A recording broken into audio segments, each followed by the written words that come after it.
Main అందరికి problem ఎక్కడ వస్తుందంటే సార్, ప్లాట్ బాగుంటది, రిజిస్ట్రేషన్ లేట్ అయిపోతూ ఉంటుంది చాలా మందికి, వాళ్ళు కొన్ని రీజన్స్ తో డిలే చేస్తూ ఉంటారు.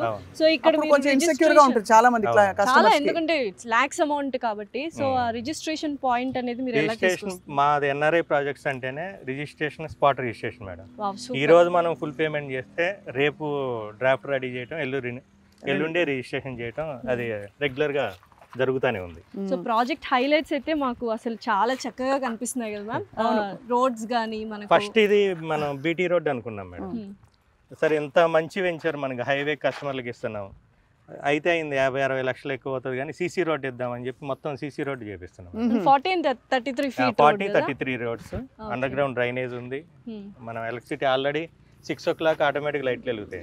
సో ఇది కూడా సార్ విల్లా ప్రాజెక్టే కదా? విల్లా ప్రాజెక్ట్ ఏం కాదు మేడం, ఇండిపెండెంట్ గానే ఎవరికి వాళ్ళు కట్టుకునేది. ఓకే.